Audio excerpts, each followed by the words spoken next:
Mais justement, en parlant de transmission envers des salles, et puis je repensais à quand vous nous parliez des lycéens dans la salle de la règle du jeu, on vous a demandé un film à transmettre aux générations futures. Et là, vous nous avez cité plein de films. L'aurore, la règle du jeu, les lumières de la ville, To be or not to be. Et là, vous nous avez dit pardon de la banalité, mais ne vous excusez pas. Donc, c'est des films très classiques qui ont vraiment formé le cinéma. Enfin, c'est presque des films premiers. Comment il faudrait les transmettre? Est-ce que c'est pas trop lourd à transmettre? Oui, c'est Quel le est cet risque. échange à avoir avec la salle, cette discussion? Oui, Enfin, la salle. c'est le risque en fait, parce que ce que je vous cite, et j'ai fait exprès de ne pas me censurer là-dessus, j'aurais pu un peu mentir et trouver quelque chose d'un peu plus marginal et plus recherché. Et en fait, non, il faut bien que j'affronte que ce qui m'intéresse le plus, ce sont les chefs-d'œuvre.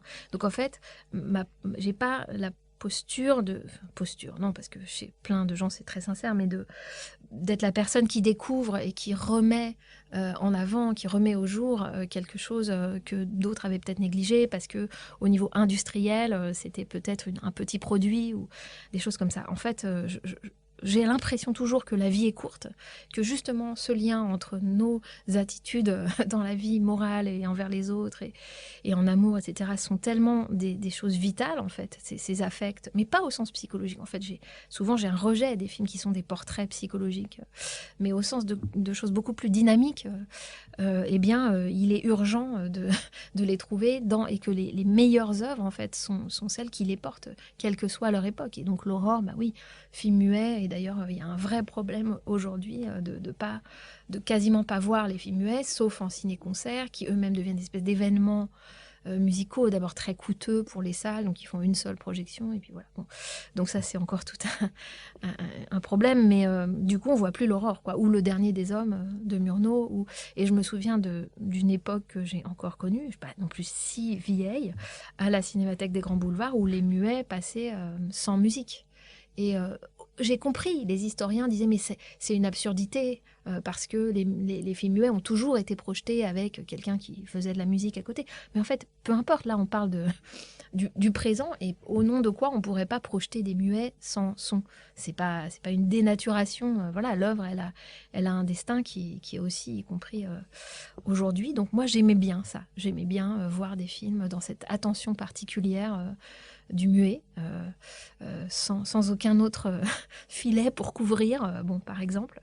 Et quant à cette question de transmettre, alors là, c'est difficile parce que je m'arrange le plus souvent pour ne pas être en situation de transmission à des scolaires. Encore une des choses horribles que j'aurais dites aujourd'hui. Donc ne pas avoir un ton trop professoral ou trop... Alors c'est peut-être ça, c'est-à-dire la position de je sais et vous allez écouter et vous allez savoir. Bon, certes, puisque tout ce qu'on a dit, c'est évidemment toujours des interactions avec l'œuvre, donc c'est normal qu'il n'y ait pas du savoir et vous aurez compris que donc je ne suis pas historienne et c'est normal, ma mémoire fonctionne pas comme ça. Donc bon, donc il y a ça, il y a cet aspect-là de ne pas écraser l'autre d'une espèce de savoir dont je me fiche au fond, c'est-à-dire que les gens qui connaissent tout le générique par cœur, mais tant mieux pour eux, c'est comme ça qu'ils sont cinéphiles. Bon, donc moi, non.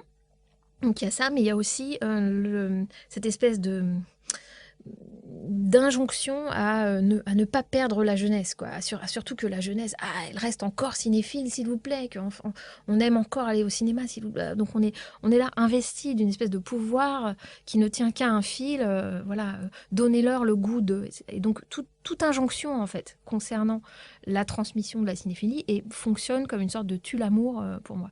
Donc je préfère parler des films aux profs. Ah, on peut considérer ça comme une lâcheté, mais c'est indirect, c'est une façon indirecte, mais j'ai l'impression que les professeurs, s'ils sont bons, ont un transfert avec leurs élèves déjà établi, en fait. Ils ont le canal, normalement, d'un prof à sa classe, il est complexe, il s'établit de manière très personnelle, très différente à chaque fois, et que c'est par eux que, dans ces dispositifs, en tout cas d'éducation à l'image, ça peut passer.